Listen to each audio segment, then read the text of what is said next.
I don't understand what you're signing me. You're moving your hands all over the place.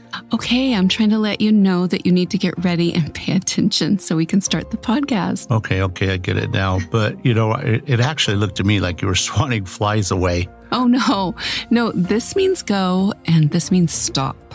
So you're telling me by moving your hands like that, that it's time to go? Yes, let's get started. This is going to be a great show with a great guest. I'm looking forward to it.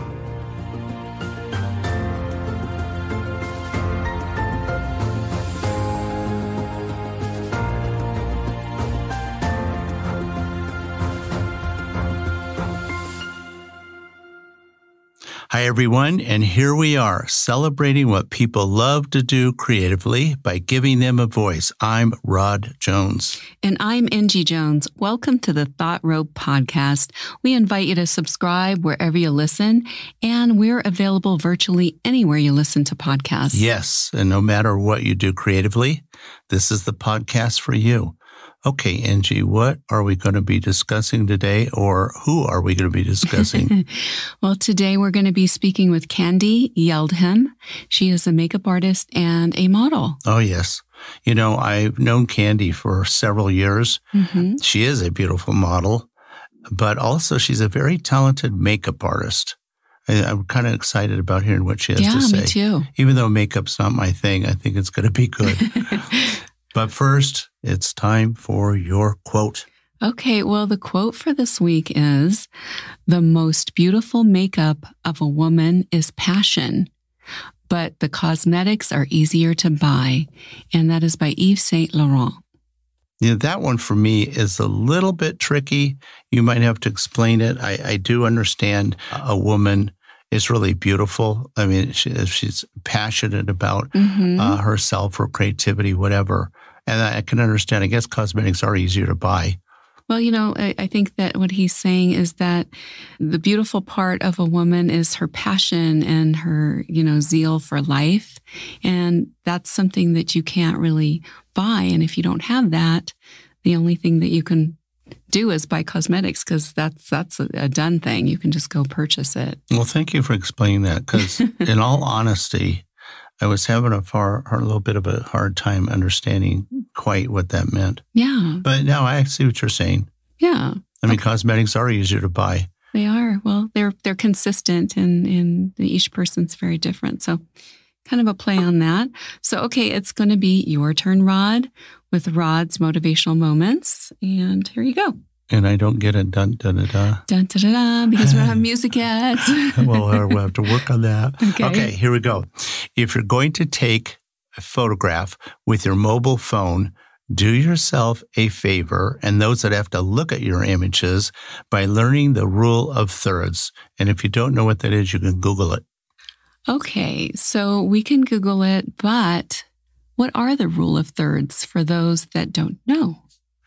Well, basically what it's saying is I'll give an example. If you're taking a picture of the ocean and you put the horizon right in the middle of your image, that's not good.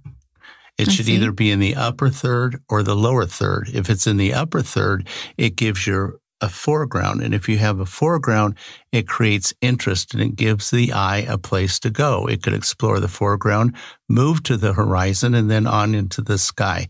So often people cut things right in half, right down the middle. And then the worst I see is when they tilt the horizon. You're looking at a horizon of, again, the ocean or some scene somewhere, a mountain, and then they tilt their camera, and then all of a sudden the mountains look like they're going 90 degrees instead of straight up in the sky. And it's very awkward to see that. Quite frankly, it's unsettling. Now, I know there's people that do it for creative impact and they do it on purpose, but give your viewers a break. Try to understand the rule of thirds. It'll make your images much more likable. Is this going to be another segment then, Rod's photography? Oh, I don't know. Okay. But I know you're on social media frequently. What is the one thing that really annoys you about the pictures people post? Well, besides tilting the horizons. Besides that, what else is it that you really cattywampus? I think the thing that bothers me the most is when people take selfies in the mirror and they don't pay attention to what's going on behind them. Right. And often we will see a toilet seat up. People should shut that toilet seat and pay more attention to what's going on in the back. I mean, lots of people take selfies in the mirror, and some of them are absolutely beautiful. I mean, they're very creative, but then they junk it up by having something not very pleasant to look at, like an open toilet, in the background. Yeah, that's so true. And I guess you should kind of scan to see what's behind you also, because I've noticed, well, some photos have gone viral over this because some of it was a little embarrassing things in the background.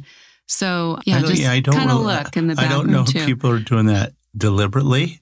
They could be. I guarantee you're going to get a lot more likes or claps or whatever, but it's really kind of tacky to do that. Yeah, true.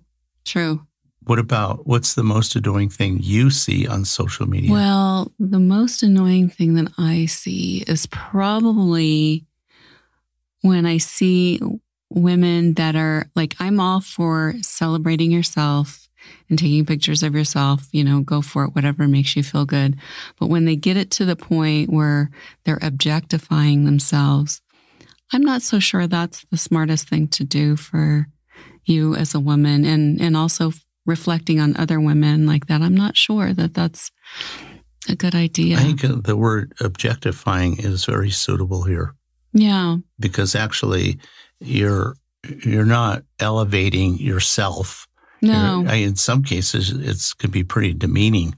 Yeah, that's what I feel. I feel like it's really demeaning. And I think if you want to post a nude picture of yourself, I'm all for that. But when you objectify yourself, that's entirely different.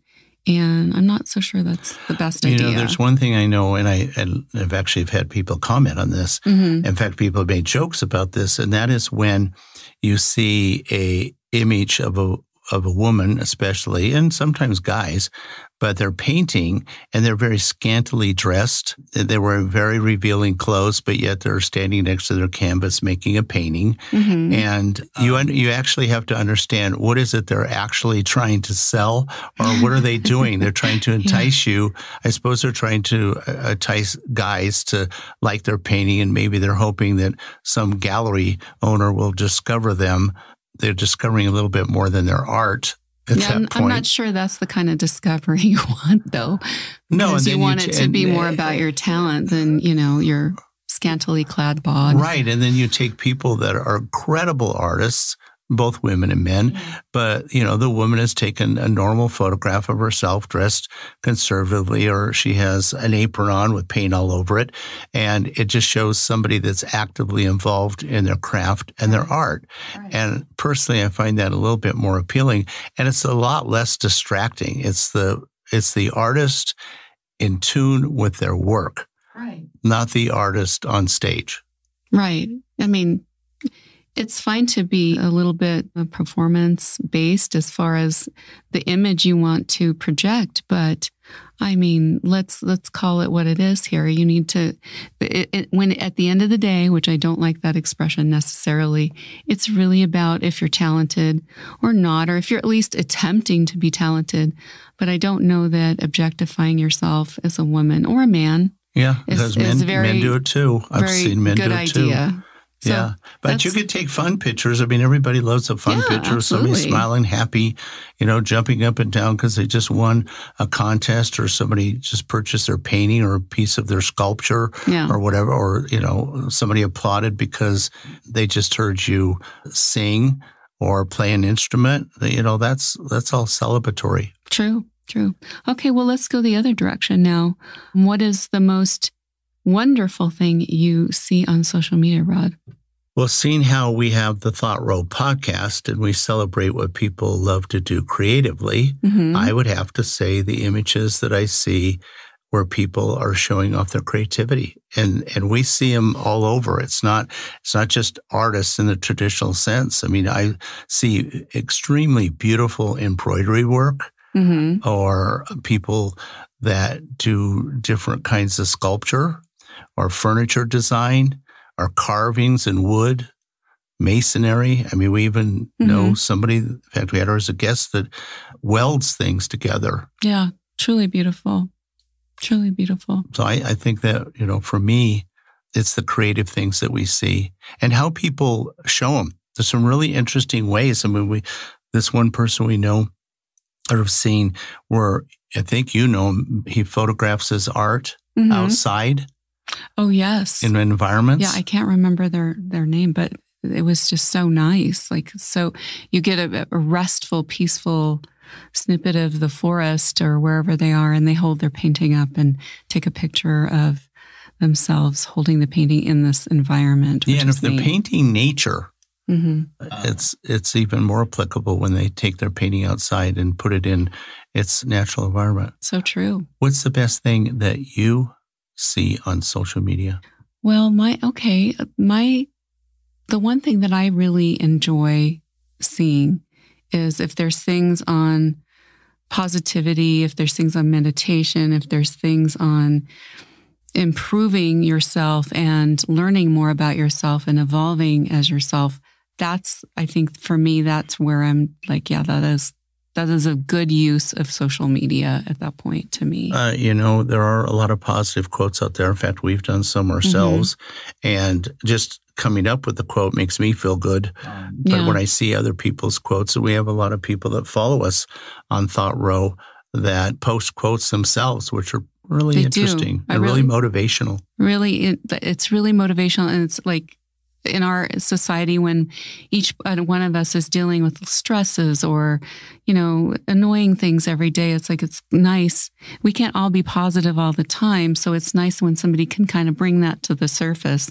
And just because you're writing a positive quote or an inspirational quote, sometimes it's also like self-therapy too. When you put it out there, you're like, okay, I'm going to make this a manifested thing. I'm going to bring about positivity this morning. Oh, I like that. I like the manifesting, and I like the beauty aspect of this. And speaking of beauty, yes, how about let's bring on our charming guest, Candy. That's a great idea.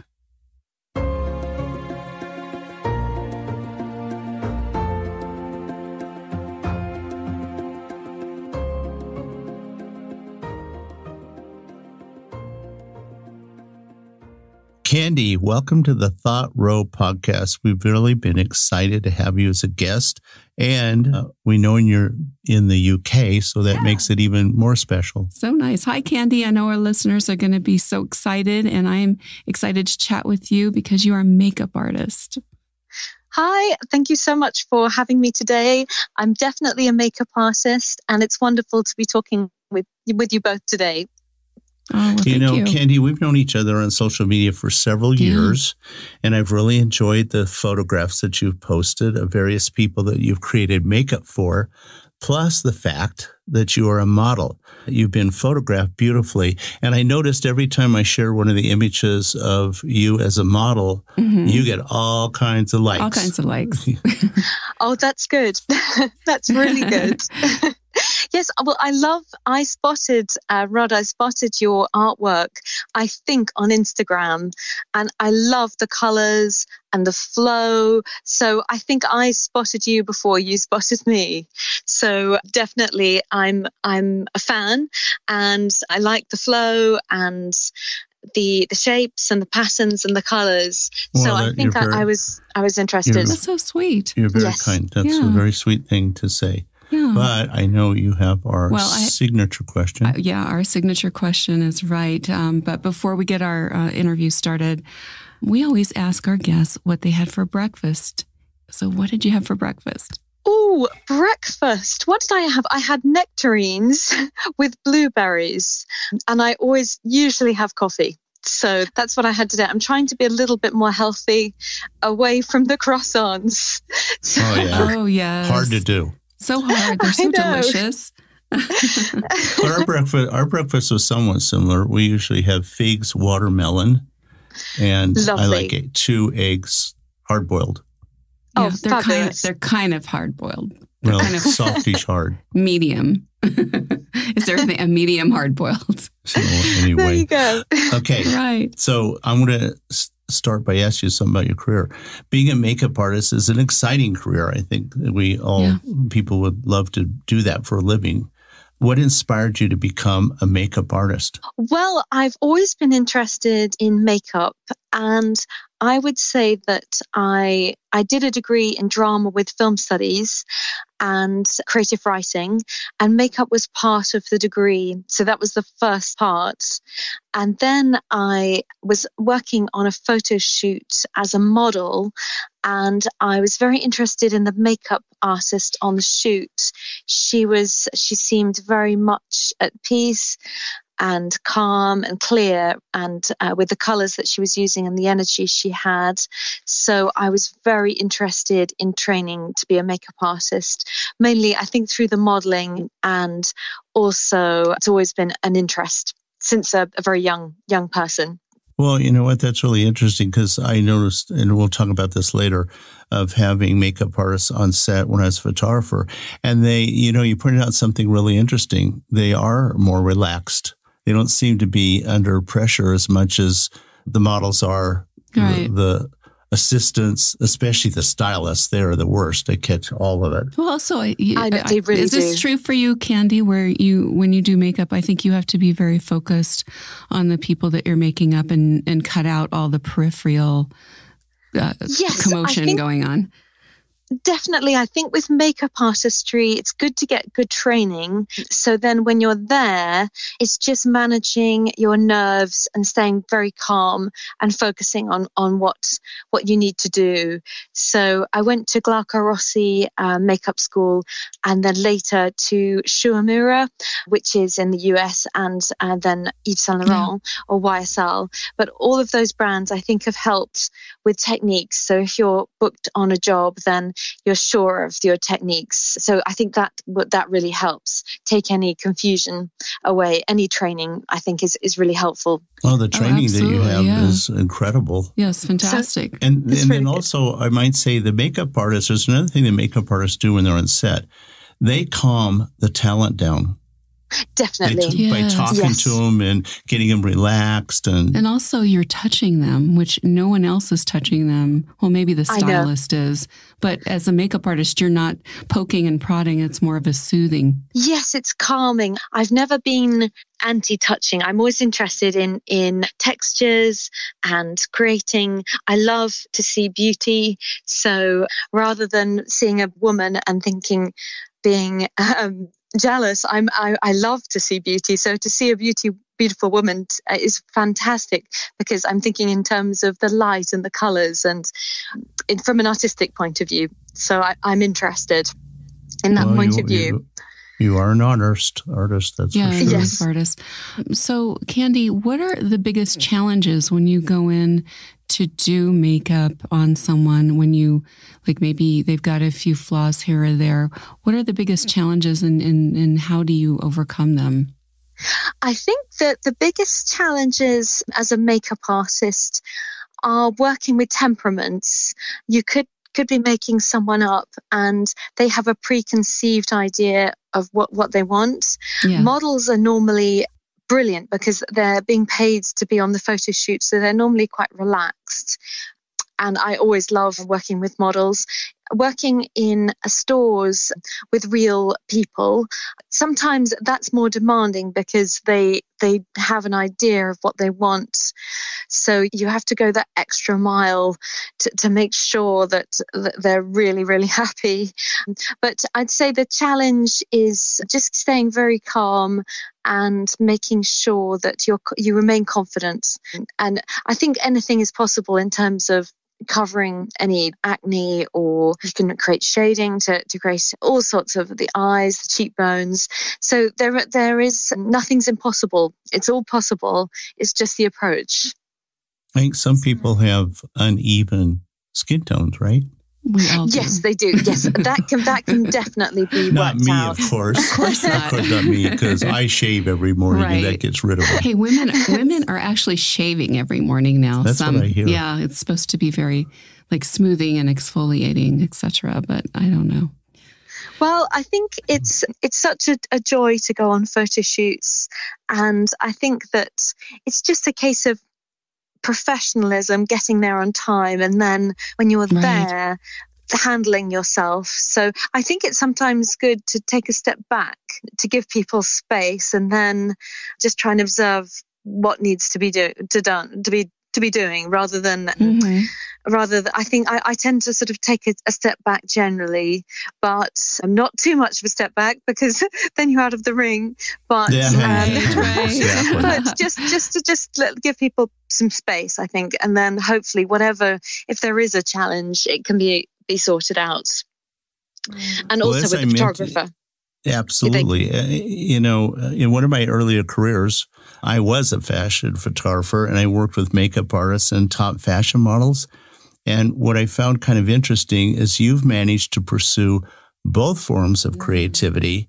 And from my experience, that's pretty rare. I don't think I've ever worked with a makeup artist that was also a model. Oh, well, that's really kind of you. Can you tell us about your pursuit of both of those creative careers? Yes, it's really kind of you to observe that. When I did my first modelling shoot on a beach when I was 8. It was a picnic on a beach having ice buns. And then I've modelled for about 10 years. So I've done lots of modelling, and I've had various different agents. I've cut my hair a million times. I've done lots of different jobs and campaigns as a model. So that's definitely something that I've worked on, and I would say that it doesn't necessarily come easily. It's more a case of disciplining oneself to get to the castings and just keeping going with that and enjoying it. So I think with modelling, I've probably, but I would say about 10 years. And I think with the modelling, it just requires some resilience, really, because you go to a casting and something's not right, or it doesn't work, but then you just keep going, and there are some very nice other models around, and it becomes more of a sort of club, really. You go for a coffee and flip-flops back on, and then keep going, go to the next shoot. So that's been great, and it did work for me as a job, which is really, really fantastic. I think the modelling definitely inspired the makeup artistry, and I then went to train at Glauca Rossi and then Shuamura, and I think I've definitely done quite a few advertising campaigns and worked with one particular celebrity. So I would say I've always been really passionate about colour and texture. So I'm very interested in beauty. And so obviously socially, I'm not the person that would go to a party and not want to see a beautiful person. I'm always interested because I'm thinking in terms of looking at their makeup yeah, sure. I'm really fascinated.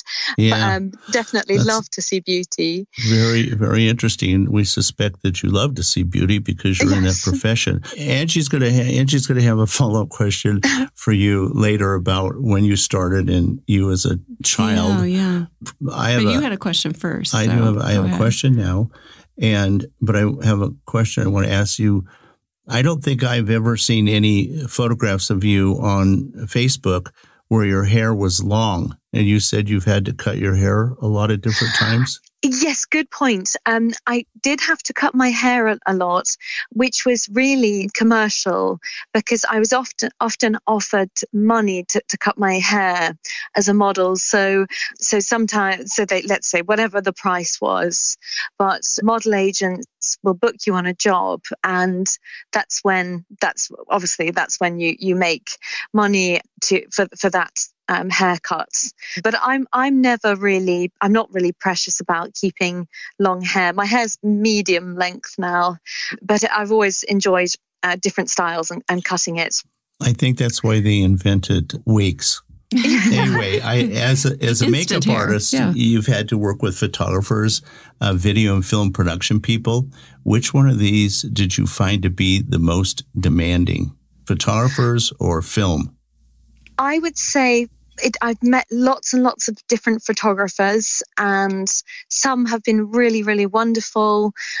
I did meet a couple of photographers when I was quite young, around 15 or 16, who were demanding. And I think if I'd met them later, I probably would have been kind of a little bit more sure of not being, I think they can be quite assertive. So I think it's important I would say the photographer is the more demanding out of those two. The film would be more of a process. Photographers, I think, with models, depends on who they are, but they're often wanting a certain image. And so it's just trying to, at a young age, it's trying to understand what they're after and being kind of very, very sure of that you're valid as well. I think too many of those photographers watched that movie. I think it was from the UK. Blow Up. Yeah. where the photographer treats the models. Right? Yes, in the 60s, where the photographer treats the models like they're rubbish. And so a lot of photographers watch that movie and go, oh, because they really don't know what they're doing. They go, oh, well, this is how I'm supposed to be. I need to be arrogant and demanding. And walk around with a little small camera that doesn't even make sense for shooting fashion. Oh, my gosh. Well, it's interesting. There's so many different photographers out there, and I think I've met them all through modeling and through makeup. But it's often just personalities. You can, as a makeup artist, you can be sitting next to other makeup artists or hairdressers, and you've just got to watch yourself all the time to make sure that no one eats you for breakfast. Yeah, that's kind of true. That's kind of true. But that's kind of true in all of the, I think, entertainment type of industry. And I'm lumping this into that as well. I think so. There's so much ego and emotion involved. And competitiveness. So it brings out maybe not some of the nicer portions of a personality sometimes. Yes, I think it's manageable. Definitely manageable. Oh, yeah. It depends. Hopefully, if you have a nice agent or a good agent, you're fine. And then as long as you're sort of aware of the image they're trying to take as a model, and then as a makeup artist, you're it's energy really, just trying to sort of kind of keep the right energy flowing throughout the day and getting there. I think getting there on time is the key, and then everything normally works out. And if it's not okay, there's as long as you're alive, you can figure it out, I think. Absolutely. Yes. So I'm going to ask you an impromptu question here. Yes. Because as you're talking about this, I'm remembering modeling days and things like that. Do you have advice just off the top of your head about if someone wants to get into modeling, maybe what are the 3 things that they need to maybe work on in themselves or that you feel is important? I think people actually should go for, if they're interested in modeling, they've got a nice eye color or a good cheekbone, or they take a nice picture.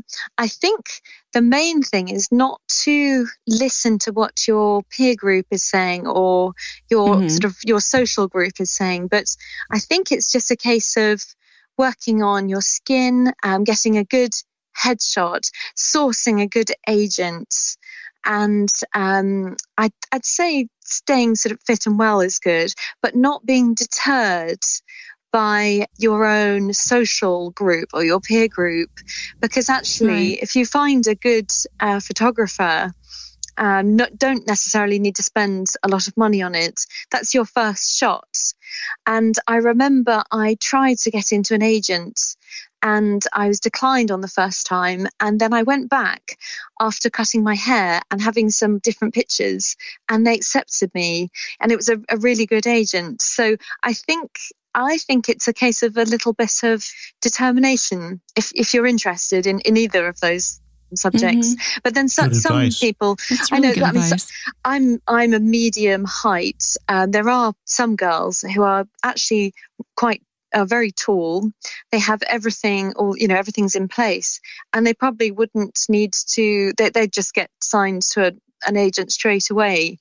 But I found I was with a smaller agent initially, and then I did a lot of test shots and got started to work a little bit to get a bit of fitness.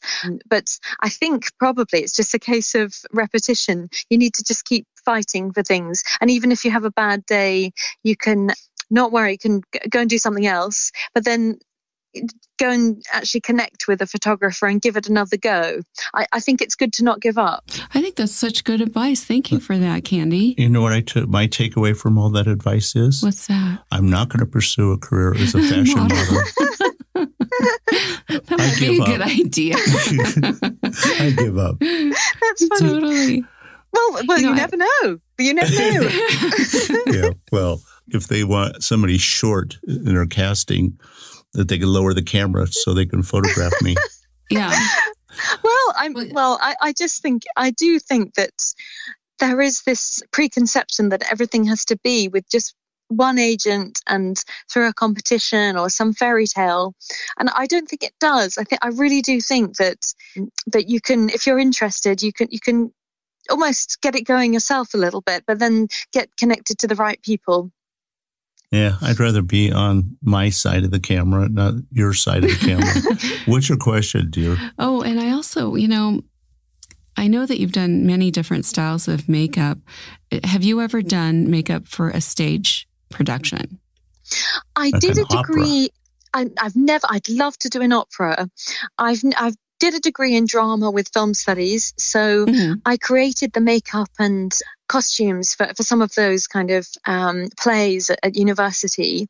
But really, as a makeup artist, I've been booked professionally on photo shoots, private clients, and campaigns, advertising campaigns. Okay. So that's been a really good way of being creative, but also earning a living. So it's been along those lines. That's always the dicey situation for sure. We all have to eat. Yeah, I know that makeup artists, it's not always about making people look beautiful. In fact, you kind of touched upon that. Have you ever had to use prosthetic appliances?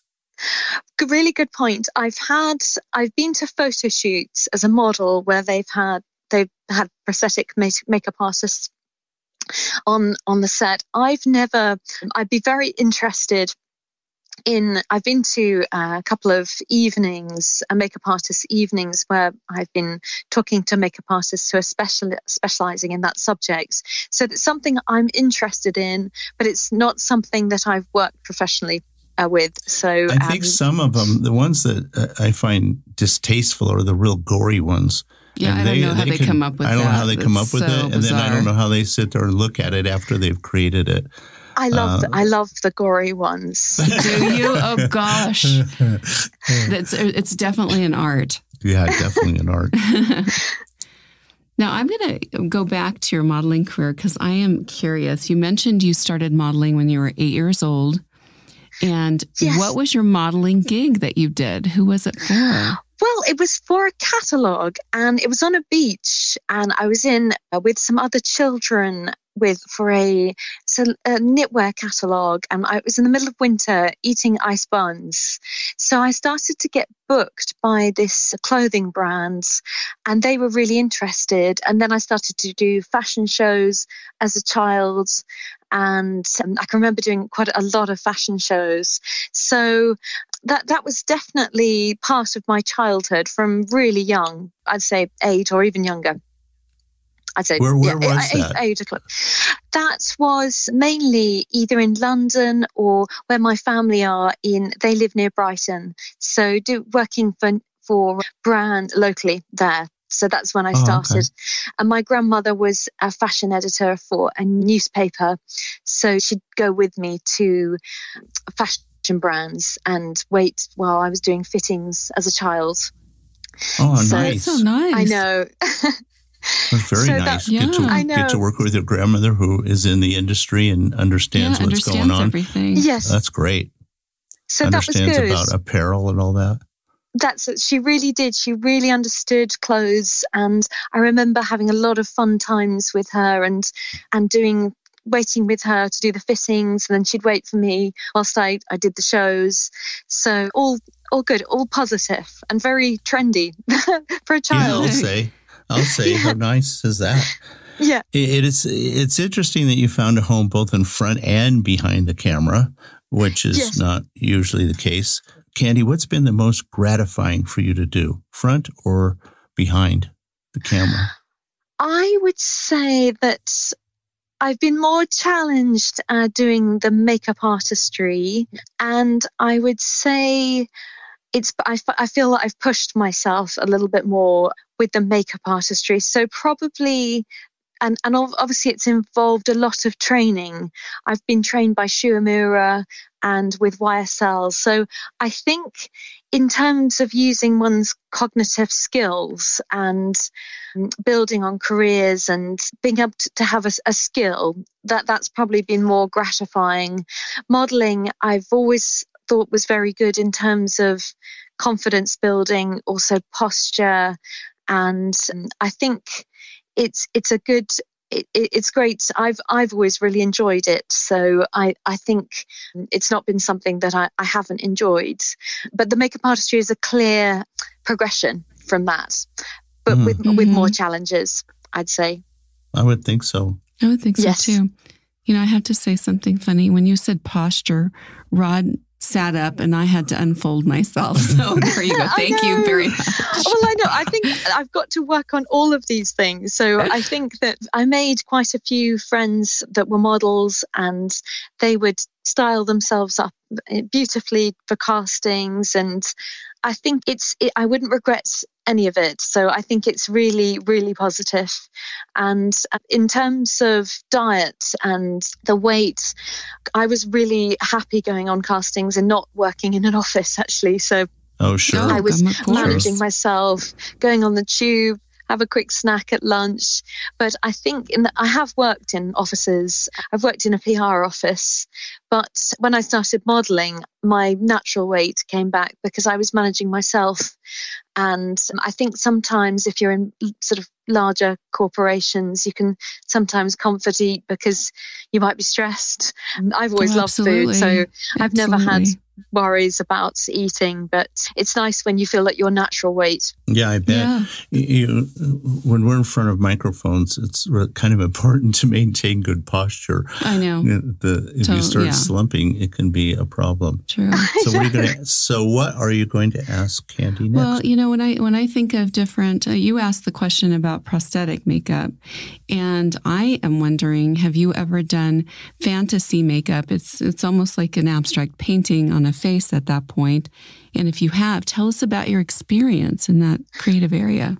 Yes, I've done a lot of fantasy makeup for test shoots. I work with beautiful and creative photographer Roy Shakespeare, and we started working on doing colours like yellow on the eyes, or we'd put a model we'd cover her in pencil sharpenings, then we'd put glitter on her face, or we'd cover her in paper clips. So Roy Shakespeare really did create that kind of creativity in terms of doing test shots. And I've also worked with another photographer painting a model's hand white, and then putting white false eyelashes and creating her into a snow queen. So lots of different creative makeups. I've got a whole portfolio full of fantasy makeup and colours and David Bowie and gold and glitter. So my portfolio is full of taking things, lots of different colours and textures, and taking things into visuals, but also working creatively with the photographer. That's lovely. Well, that would make sense. And the other fact there too is the photographer more often than not depends upon the makeup artist to create something that's photographable, you know, something that's really artistic. Artistic. Yeah. That's a better way of stating it. Yeah. And, you know, you're very creative, Candy, and I could see you really getting excited about doing that. It's like painting, right? It is like painting. I love it. I've done some sculpture work. I've made a dove out of a bath stone, and I really am very excited about colour and different textures. So those are the things, I think, rather than working in a store, I think that working on photo shoots and on campaigns is a real pleasure, because then you get to use your different textures. So that's really something that I feel doesn't stress me out, but also I feel relaxed and happy about. Yeah, sure. That's a fun time. I always liked working with a makeup artist that was we'd experiment, right? And That's the creativity, invariably, I mean, I could light it really cool and maybe pose the model, but the creativity really ended up in the hands of the makeup artist. Yeah. They're the ones that designed and created the look of and the stylist too. I have to give them credit for stylists, because stylists, the way they set the wardrobe, or if there was a hair piece. I mean, I remember one time we used branches, and the branches were in the hair, and it all came out of the person's head, and it looked incredible. And at first I thought, oh no, this is going to be a little rugged looking, but it turned out to be an excellent shot.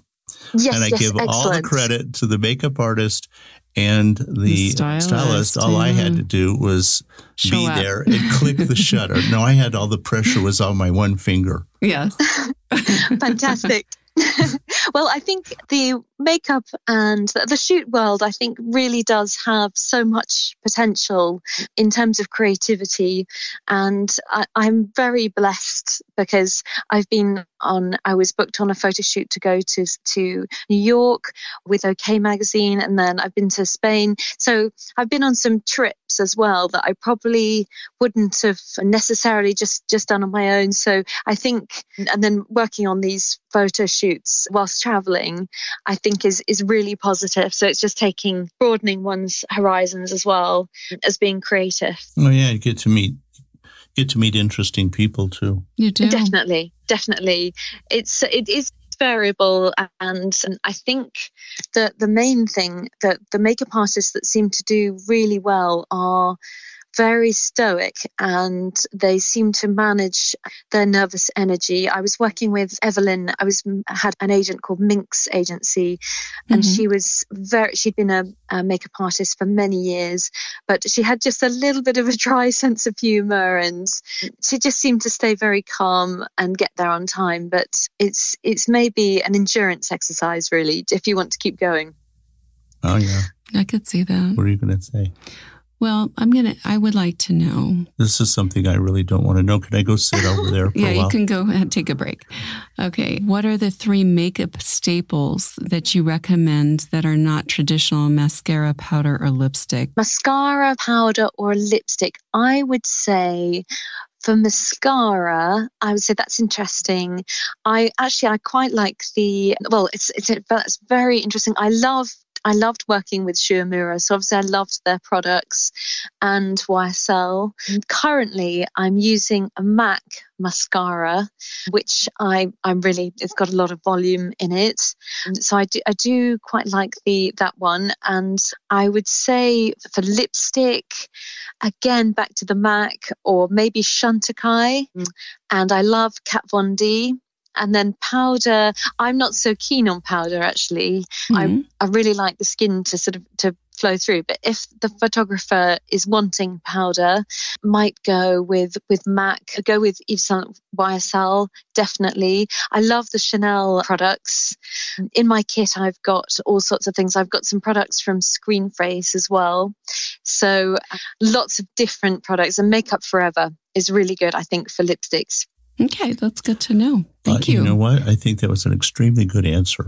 That was such a good answer, yeah. Thank you. And I'm going to ask you a question that I would typically not ask. Right.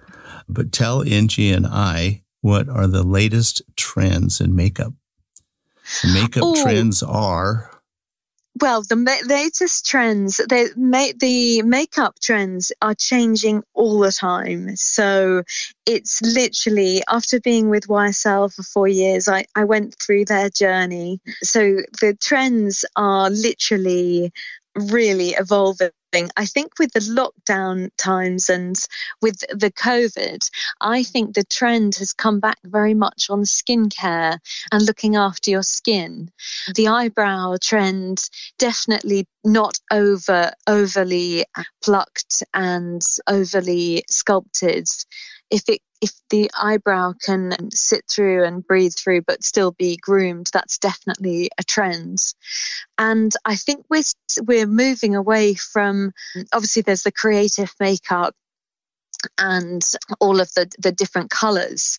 But I would say that the look where there's a little bit less foundation, working on all the skincare and the serums, and then just lightly putting the foundation on. And I'm using that just if I've got any blemishes, I used to put a lot more makeup on, whereas now I'm just putting the foundation on the areas that need, but then really working on the skincare behind it. So I'm using Aromatherapy Associates Rose products, and then I'll just be putting the foundation on top.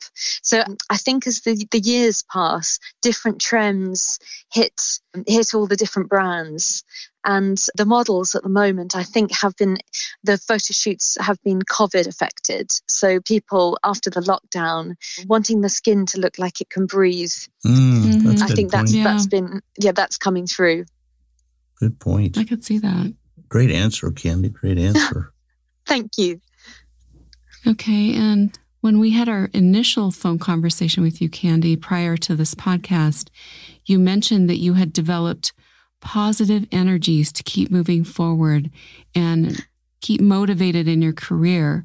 What advice would you have for others that want to adopt this strategy? Yes, I think it's really important to develop positive energies. I'm always lighting candles, and I would say I'm not a left-hander, but I tend to think about things in terms of being a left-hander. I think for anyone wanting to develop their careers, I think it's really important to not listen to negative feedback, to let it lose your confidence. I think it's really important to work on any areas where you can build on confidence. I talked to a healer who's really, really interesting, and I met him through a lady who I know who is a celebrity. And he's really good, really, amazing, fantastic. But I think that in terms of positive energy, it's trying to accept any negative feedback that you get, but then not let it deter you from pushing forward, because there's always there might be another option. If something doesn't work, then keep a diary note, because there's someone else that might want to talk to you. And that's how I think that keeps the show on the road, definitely. So not letting people's negative feedback just leave you deterred, as it were. So it's actually quite exciting, the challenge of keeping the positive energy flowing through. So you can see like That's a flower. How we grow. Exactly. I think that we definitely grow through that, and you could see just something really beautiful, like in a flower or something, just absolutely some shot of colour, and that's all you need. But definitely, there's lots of different ways of creating the positive energy, and I think you can pick up on energy very, very quickly, and if it's not right, then maybe good to move away from that and find, even actually I think it's quite a good idea not to even always be searching for more people all the time. I think just work with the people that seem to be working well with you, and hopefully that's going to result in some success, and I think it will always. Well, so many people think that they need to have lots and lots of friends, and that really doesn't work. You need one or two or three really good friends that are there for you, believe in you, that are positive, and you have to be the same to them. And then it's a win-win for everybody. Absolutely. Absolutely. I think so. Well, I was going to ask you. I agree with you. Okay, good. You don't have to agree with me, but I do. I do. I think previously I was very much interested in organising lots of parties and events, whereas I think at the moment, I think it's after the COVID situation, I'm sort of definitely talking to a few really good friends at the moment. And in terms of career, I think there are opportunities out there. So just because you get a couple of knockbacks, I think it's important to be quite repetitive in the sense that you can then, that's okay. You've had, let's say, 5 knockbacks, but then you've got to keep plugging, because if you do keep plugging, there are going to be some wins that come through. Yeah, hopefully. And that's usually the case. It's certainly been the case in our lives. Candy, what would you like to accomplish in the next 2 years? In the next 2 years, I think what I would like is to work, to do further photo shoots. I'm still doing modeling work, so continue with that. And I would say it depends on how things go, but I would like to increase the volume of work that I can accomplish. And I would say I have a few goals in terms of the shoots that I would like I'd like to achieve. And also I have some people that have been contacting me in the industry recently who have shown interest. So hopefully, I know. So I'm hoping that there's one particular person. So I'm hoping that the collaboration with, if that will work, that will then open a new door. But in the next 2 years, I'd love to just keep working and be happy and healthy and just keep going with life and attract whatever's meant to be coming my way, but not force it. Those are all very admirable.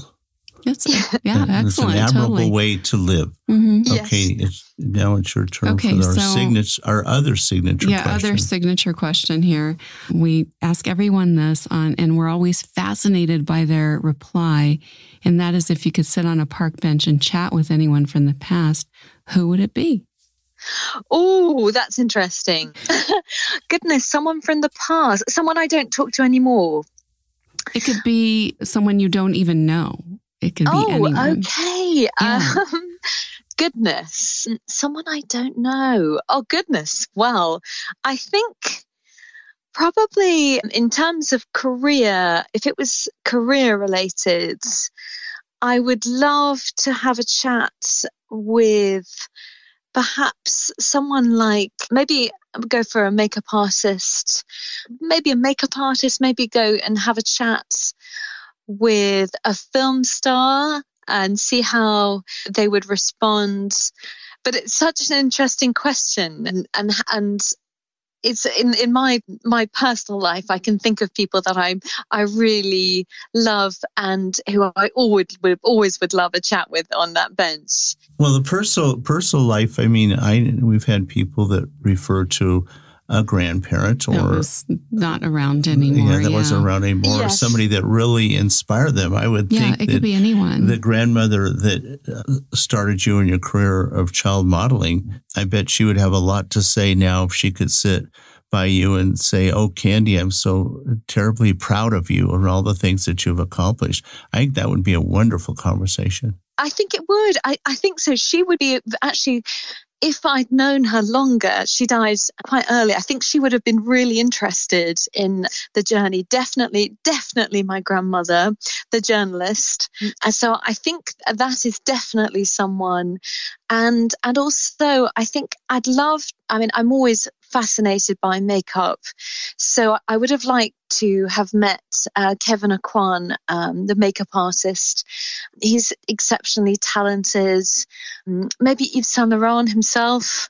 Very interesting. Yes. And I've always liked the film Breakfast at Tiffany's. So maybe I could have Audrey Hepburn on the other side of the bench as well. Your bench has got a lot of fun people. Yes, that would be a very popular bench. And that would be a great bench. A wonderful, wonderful time. Well, I hate to do this, but I think it's time for us to kind of wrap this up. Okay. And, thank you for sharing your thoughts and ideas on living a creative life. This is what our podcast is all about. Yeah. This is what our listeners enjoy hearing, and they're going to be quite interested in hearing what you had to say. And you're living a pretty creative life, I would say. Yeah, definitely. Always will do. I'm really interested in color, and I love going to art exhibitions, and always fascinated by makeup artistry, but also just generally flowers, sculpture, and definitely it's something that creativity is of huge interest. My cousin Orlando is an artist as well, and he's super talented. So we've got my grandfather was a businessman, but he was also an artist. So there's lots of talent in my family. So, you're carrying on the family tradition. You really are. I know. What do you want to tell our listeners, Angie? Well, I thank you so much, Candy, for being on today. And thank you so much. You're so welcome. And I want to let our listeners know that if you would like to know more about Candy, we will have links for her under the show guest tab on our website at thoughtrowpodcast.com, so everyone can learn more about her. And please connect with her on social media and check out our website. Yeah, check her out and follow her on social media, because you're going to love the posting she does of the images. But I'm going to make a real quick comment here because we have to go. Candy also posts classical music, which I personally really enjoy. I love it. I love classical music and lots of different music. I've DJ'd 2 sets as well, or a couple of sets actually. So I love music. It's nice that you post those so people can check those out. But unfortunately, I have to say goodbye for now. Yeah, we're going to have to say goodbye. Bye, Candy. Thank you so much. See you soon. Okay, thank you. Bye. I'm really glad you tuned in today. We hope you enjoyed the thoughts and ideas we shared with you. We post a new podcast every week, so remember to subscribe wherever you listen to podcasts so you don't miss an episode. So it's bye for now from my husband Rod and I, wishing everyone a great day.